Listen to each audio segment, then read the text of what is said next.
napadala doon yung kanilang investigasyon kasi doon nagsimula eh. Tama. Nakita nyo, narinig nyo mga kababayan. Kahit si Senator Trillanes, nakikita ko gigil eh. Nakikita ko nang gigigil si Sentry. What more pa kaya tayo na inuulol ng mga taong ito? Nagbigay na pala ng nagbigay na pala ng papeles. Nagbigay na ng mga matitibay na ebidensya si Senator Sonny Trillanes sa mga kumag na to. 'Di ba? Nagbigay na po, pero ang masakit, mga kababayan, itong mga to, no? Bahag pala ang buntot. Iisa pala ang itlog. Ayan lang, pagpapatunay lang yan, mga kababayan, na dapat, di ba? Para sa akin personal i-abolish na yan. Di ba? Kasi wala rin eh. Remember mga kababayan, si Senator Trillanes ang unang nag-imbestiga at naglatag ng mga ebidensya regarding po dyan sa yaman ng Duterte. Kasama yung graft and corruption na isinampa ni Senator Trillanes kay Bongo. Di ba? Para bang nangyayari dito mga kababayan, pipit-bingi na lang tayo, ganon? Aba, hindi naman pwede yun. Diba? Kaya nga, ibinubulgar ngayon ni Senator Sonny Trillanes, mga kababayan, na itong ganitong klase ng pag-iimbestigang walang direksyon ay dapat isara na. Which is, I'm totally agree. Birador Picua is totally agree sa ganitong klase ng desisyon. Kung si Senator Trillanes ang naandyan, baka 2 months pa lang tapos na yan. Baka 2 to 3 months pa lang, ang dami nang nakulong, talagang may nagpasko, 'di ba? Sa kulungan. Diyos ko, bakit ba kasi takot na takot tong mga ito, tong mga ulupong na ito, nanggigigil talaga ako. Gusto kong maintindihan anong kinakatakot nila sa Duterte. Di ba?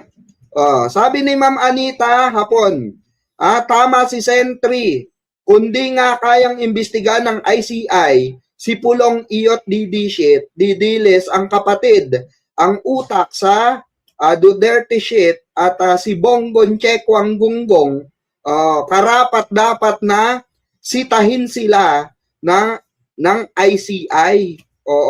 Magsarado na. Diba? Ang dami natin agree na dapat magsara na yan. Ay yabang pa eh, diba? Eto sorry Secretary Vince medyo bibirain lang kita. Medyo kukulbitin lang kita ng bagya. Sana mapanood mo to, Secretary Vince. Kukulbitin lang kita. No? Asan yung angas? Nagmumura ka pa nga eh. 'Di ba? Nagmumura ka pa nga, ngindot ka eh. Minumura mo pa nga yung mga kausap mo. Ang angas mo. Bilib na bilib ako sa'yo. Kami mga vlogger, bilib na bilib sa angas mo. Pero pusang gala. Sad to say, napahiya ang Pangulo sa'yo Hindi mo inisip ang Pangulo. Ang mahal naming si PBBM. Diba? Pinapahiya nyo. Dahil bakit? Takot kayo sa Duterte? Takot ka kay Bongo? Takot kayo kay Pulong? Ibigay nyo kay Sentry yan. Ibigay nyo kay Sentry yan. Lalabas yan simula umpisa.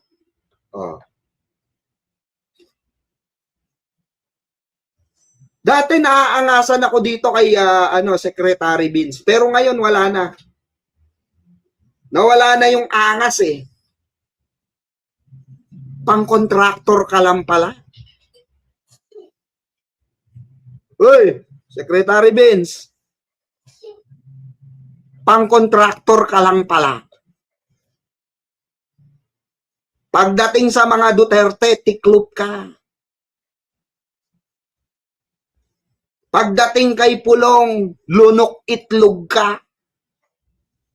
Real talk, di ba? Ang sakit. Oh. Sana makarating kay Secretary Vince to. Di ba? Kasi wala eh. Wala yung angas eh. Bernardo na key witness nila na ginamit. Ulit. Kasi doon nagsimula eh. Oh, Si Bernardo na key witness nila na ginamit, ang nagtalaga niyan si Bongo. Si Diskaya na isang ano rin nila, isang primary suspect nila, ito ay namayagpag noong panahon ni Duterte at correct. si Bongo rin ang nasa likod niya. Correct. Tapos si Bongo. Ayan, dinidiscuss na. Eto mga kababayan, dinidiscuss na isa-isa. Ni Senator Sonny Trillanes. Alam nyo kung bakit niya nadidiscuss yan? May awa kasi siyang ebidensya na ipinasa niya sa ICI. Pero anong ginawa ng ICI? Anong ginawa ng ICI? 'Di ba? Sabi ni Abby Gono, ano kaya kinakatakot ng mga opisyal ng gobyerno sa mga Duterte? Mga duwag naman ang mga yan. Puro dadalang. Kapag pinalagan, urong din ang mga yagbols na mga Duterte na yan. Correct, exactly. 'Di ba? Pero bakit takot na takot itong mga ito?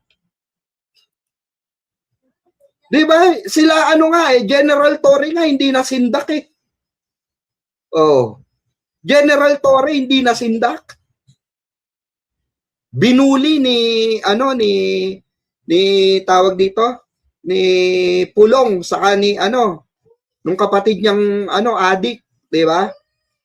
Yung kapatid niyang bangag na literal. Balita ko nga yan, Secretary Vince, IDD shit siya.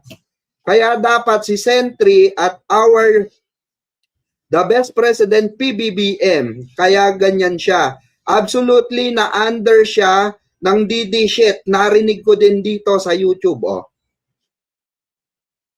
Diba? Dapat yan na diba? Ako personally, kung ilalagay dyan, si Senator Sonny Trillanes at si General Torre, naku po, sinasabi ko sa inyo, guguho ang mundo ng mga sindikato na yan. Guguho yan, maniwala kayo. Kasi nakakapanginig na ng laman eh. Sa totoo lang, nanginginig ang laman ko. Kung nandito lang si Secretary Vince, nako. Tatanungin natin eh, Secretary Vince, diba? Nalunok mo na ba itlog mo? Hindi nyo man lang pinapatawag. At this point in time, I'm not expecting anything from this body kasi it's either duwag sila or nakompromiso na. Yun. Baka nakompromiso or baka Sentry, dati nang nakompromiso. Bago pa umpisahan, 'di ba? Naiwasan nyo yan, Ika. Kasi nakakapagtaka eh. Sa totoo lang nakakapagtaka. Alam nyo yung pagkain na yung sinubo sa ICI.